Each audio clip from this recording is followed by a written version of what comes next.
цэцэрлэг түүхтэй бүртгүүлнэ гэдэг Тэнгэрийн од шүүрхтэй адил болжээ. Учир нь өнөөдрөөс эхлэн шинээр цэцэрлэгт орох хүүхдүүдийн бүртгэл эхэлж байна. Хашир эцэг эхчүүд өчигдөр шөнөөс эхлэн хонож унжин дугаарлсан ч бүртгэл дууссан гэсэн хатуу үннийг сонсжээ. Монголын үрс маш олон болоод л байдаг. Гэтэл тэднийг сургууль хүмүүжүүлэх сургууль цэцэрлэг дутагдaltaй байгаад эцэг эхчүүд бухимдаж байна.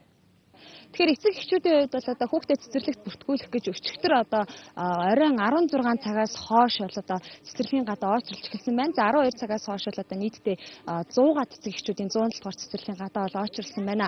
За гэхдээ 107 дугаар цэцэрлэгийн одоо арга зүйч багш нар эрхлэгч нар бол одоо хүүхдийн багтаамж хүрэлцээ одоо байхгүй гэдэг үндслээр хүүхдүүдийг бүртгэхгүй гэж хэлсэн байна. За эцэг эхчүүдийн хувьд бол одоо яг энэ сонгон найрхан дүүрэгт бол 110, за мөн 99, за мөн 101 гэд маш олон цэцэрлэг байгаа боловч зөвхөн 170 дугаар цэцэрлэг гэр хорооллын айл өрхийн хүүхдүүдийг бүртгэнэ гэсэн ийм мэдээлэл өгч байгаа юм а. За цэцэрлэгүүдийн хувьд шинээр элсүүлэх хүүхдүүдийн тоо харилцан адилгүй байгаа юм а. Жишээлбэл Чингэлтэй дүүргийн сэтгүүр цэцэрлэгийн хувьд багтаамж дээд цэгтэй өрсөн учраас 25 хүүхэд бүртгэж байгаа бол хаавал дүүргийн 41-р цэцэрлэг багуулгын 75 хүүхэд, дунд бүлгийн 25, нийлээд 100 хүүхэд шинээр энэ хичээлийн жилд бүртгэж байгаа юм а. Хамгийн их ачаалтад ордог сонгон найрхан дүүргийн цэцэрлэгүүдийн тухайд мөн л ачаалал ихтэй байгаа учраас бага тооны хүүхэд элсүүлж байна. Сонгон найрхан дүүргийн 107 дугаар цэцэрлэгээр жишээ татахад өчигдөр оройноос эхлээд шүнжин дугаарлаж зогссон ч хүүхдэд цэцэрлэгт бүртгүүлж чадаагүй эцэг эхчүүдийн тоо бүртгэх ёстой хэмжээс 3 дахин их байна. За дундуур нь танил талаа ашиглах гэсэн оролдлогууд ч гарчээ. Харьяал нь яг 107 байхгүй юу. Тэгээ 107-од ингээд 2 жил явчаад яг 1 жилд нэг тэгээд өвөл ханаад хүрээд гарцсан. Тэгсэн чинь тэр хооронд хасагдсан гэсэн баг. Тэгээ би 19-нд эхлээд ирж бүртгэнэ хуучин хүмүүстэй гэхээр натсан чинь нэрийг хассан. Тэгээ 26-нд ирж бүртгүүлээрэй гэсэн байхгүй. Тэгээ 26-нд ирж бүртгүүлэхэд 4 настай хүүхэд бүртгэхгүй гэд өглөө би тэгээ 6 өнгөрөөд ирээд тэнцээ чимбэр гэдэг л одоо ингээд бүртгүүлээгүй байгаа даа чи. Тэгээ энэ болохоор хайрхны хэсгийг авдаг гэдэг. Тэгээ энэ чинь ирсэн чинь чинь бас одоо манай урд хүүхдэд дийлэхгүй байна. Бүртгэхгүй гэдэг. Тэгэхээр хаана очиж бүртгүүлэхгүй хараа. Гайхаад Хоёр настай хүүхдэд 2 нас бүртгэхгүй заяа. 2 нас өнгөрөөд одоо 3 нас 2-3 хоноод хүрэх гэж байгаа хүүхдүүдийг 2 наснда ингээ бүртгэсэн байгаа. Тэгээ дандаа 2 насныханд бараг ихэнх шахуу ингээ үлдчихэд байгаа байхгүй юу? 12-оос хойш ирсэн хүмүүс байгаа бас. Нэгээс хойш тэгээ өглөө 9 бас 6 дандаа л ер нь өглөө 8 болоог байх л ирсэн. Дандаа хонсон шүү дээ. Зарим нь энэ бүр ингээл бүгдөө ингээл хонсон тэгээд байхгүй. Дараа жил дахиад цэцэрлэгт орно гэх юм бол 3 настай хүүхд 10 ширхгийг авна гэхээр манай хүүхдүүд одоо 3 таа тэгээ 10 гэхээр дахиад бараг 1-2 хоногийн өмнө ирж аачлах болчиход байгаа байхгүй. Таны хэдэн цагт ирсэн? Өчигдөр бараг 4 болж захт ирсэн. Би өөрөө болоод их хэцгийн төлөөлж тэр цэцэрлэгийн бүртгэл хийж байгаа улсын дунд хяналт тавьж суусан. Тэгэхээр энд бол ямар ч хуудуутай тийм одоо ар үрийн хаалга тийм юм гараагүй. Ганц нэгэн албан тушаалтын нэр барьж худлаа ярьж орсон улсыг бол би өөрөө хөөж гаргасан.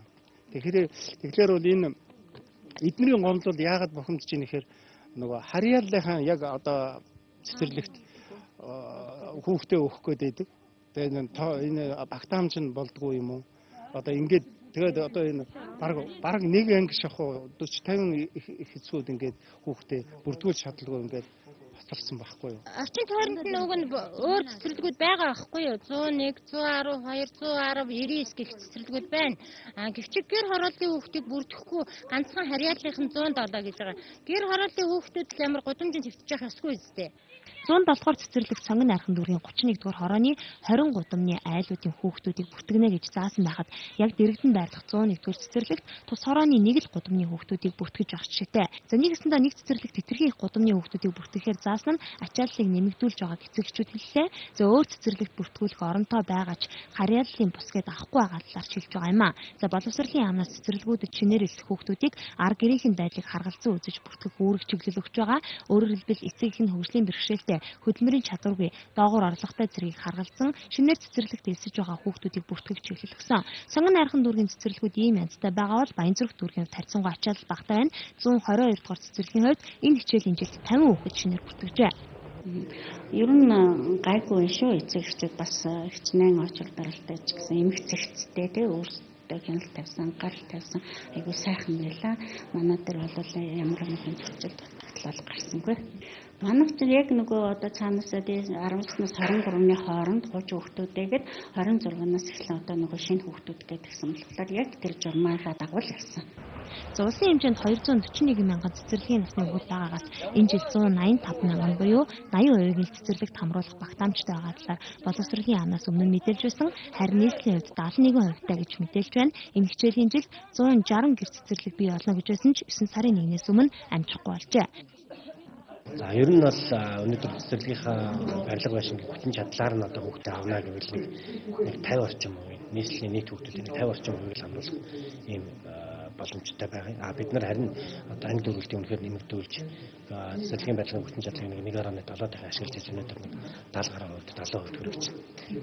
За өнгөрсөн хаврууд 12 мянган хүүхэд цэцэрлэгийн ангийг төгссөн байна. Бид нар бол аль болох энэ тоонд хүргэж авахыг хичээнэ. Гэхдээ бол бага насны хүүхдүүдийг багангийн хүүхдүүдийг бол арай бүлэг дөрвөлтийн бага учраас арай энэ тоонд хүрэхгүй байж магадгүй. Дээрээс нь энэ жил 6 цэцэрлэг буухаар одоо ингэ шийдвэр гаргасан байгаа. Энэтэй холбоотой бас асуудлын тоо маань нэлээд бууж байна. За нэг ангид 25 хүүхэд хүмүүжнэ гэж заасан ч нийслэлийн бүх цэцэрлэгийн багтаамж хүчин чадал өнөөдөр 2 дахин нэмэгдчихсэн байдалтай байгаа. За нэг ангид 50 гаруй хүүхэд хүмүүжиж байгаа ч багтаамж хүрэлцэхгүй байна. За нийслэлд Сүхбаатар дүүргийн 13 хороонд 150 хүүхдийн ортой нэг цэцэрлэг л энэ хичээлийн жилд ашиглалтанд орж байна.